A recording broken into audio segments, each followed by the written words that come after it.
시청자 여러분 안녕하십니까? 대한민국에 꼭 알아야 할 교육계 소식을 전해드리는 에듀티비 뉴스입니다. 먼저 오늘의 주요 뉴스입니다. 교육부는 학생 맞춤형 마음건강 통합 지원 방안을 발표했습니다. 서울시 교육청은 2024년 하반기부터 소속 교육 공무직원을 대상으로 마음보듬 심리상담 프로그램을 지원합니다. 세종시 교육청은 2024년 새바람 학생 캠프를 성공적으로 마쳤다고 밝혔습니다.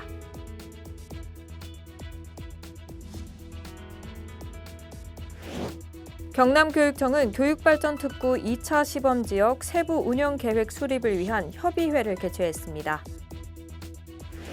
대전교육정보원은 학교 밖 청소년들을 대상으로 찾아가는 AI 융합 메이커 교육을 운영했다고 밝혔습니다. 문인 광주 북구청장은 다문화 가족 야외 나들이 행사장을 방문해 참가자들의 애로사항을 청취했습니다.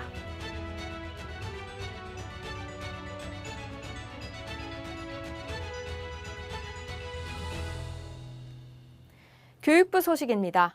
교육부는 지난 9일 의정부 룰루랄라 병원형 위센터에서 현장 방문 사회관계 장관회의를 개최하고 학생 맞춤형 마음건강 통합지원 방안을 발표했습니다.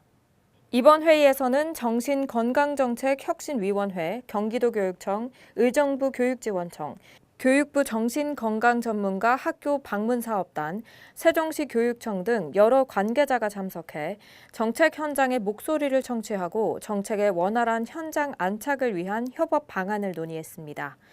교육부는 학생 마음 건강을 위한 체계적인 지원 방안을 마련하고 이를 위해 다양한 관계부처와 협력할 계획입니다. 이주호 부총리 겸 교육부 장관은 온 사회가 함께 학생들의 마음 건강을 챙길 수 있도록 다양한 지원 방안을 추진하겠다고 말했습니다. 서울시 교육청 소식입니다. 서울시 교육청은 2024년 하반기부터 소속 교육공무직원 약 15,500명을 대상으로 마음보듬 심리상담 프로그램을 지원합니다. 마음보듬 심리상담 프로그램은 직무와 관련된 갈등이나 대인관계, 우울감 등으로 심리적 어려움을 겪고 있는 교육 공무직원을 위한 전문 심리상담 프로그램입니다. 이를 통해 근로자의 심리적 안정을 도모하고 만족도 높은 조직 문화를 조성할 계획입니다. 이번 프로그램은 교육 공무직원을 대상으로 처음 실시되며 상담은 대면 또는 비대면으로 진행됩니다. 서울시 교육청 조희영 교육감은 교육 공무직원들이 소외받지 않고 소속감과 긍지를 가지고 일할 수 있도록 근로여건 개선에 지속적으로 노력하겠다고 말했습니다. 세종시 교육청 소식입니다. 세종시 교육청은 지난 10일 세종교육정책연구소에서 관내 중고등학교 학생과 학교 밖 청소년 50명을 대상으로 2024년 새바람 학생 캠프를 성공적으로 마쳤다고 밝혔습니다. 이번 캠프는 청소년들이 미래경제 주체로서 가치 중심의 사회적 경제를 이해하고 이를 실천해보는 기회를 제공하기 위해 마련됐습니다.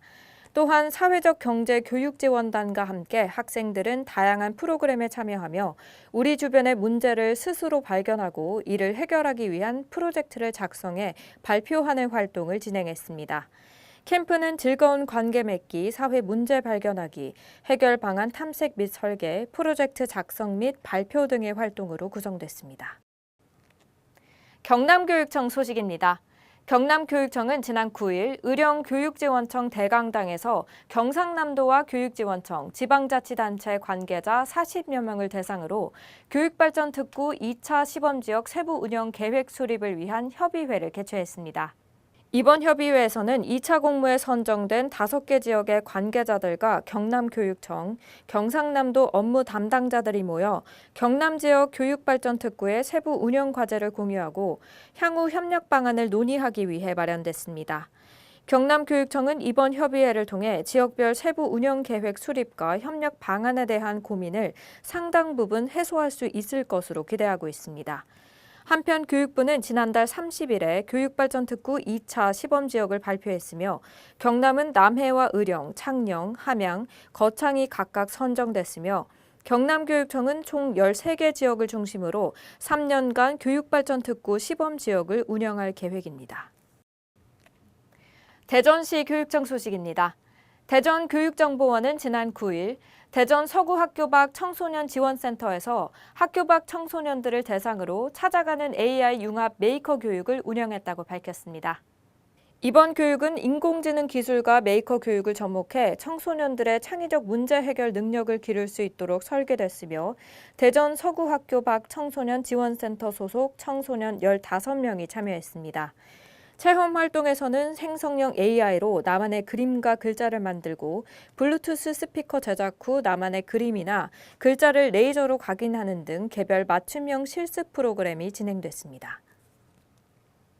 광주 북구 소식입니다. 문인 광주 북구청장은 지난 9일 경남 창원시 광암해수욕장에서 사단법인 한국나눔연맹이 주최한 다문화 가족 야외 나들이 행사장을 방문해 참가자들의 애로사항을 청취했습니다.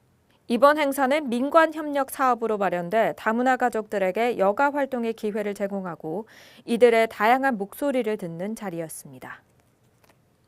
이어서 교육계 행사 이모저모입니다.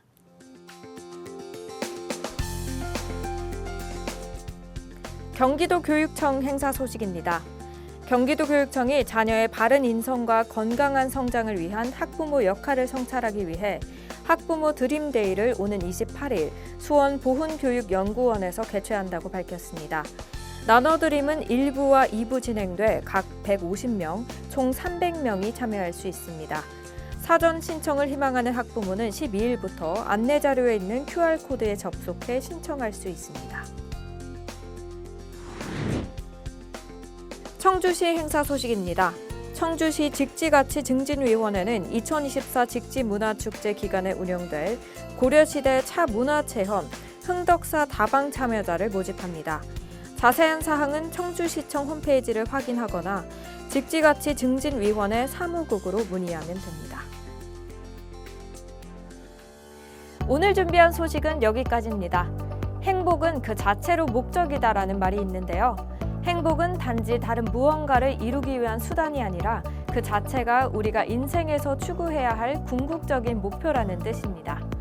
내일도 더 풍성한 교육계 소식들로 여러분들을 찾아뵙겠습니다. 이상으로 에듀티비 뉴스를 마칩니다. 시청해주신 여러분 고맙습니다.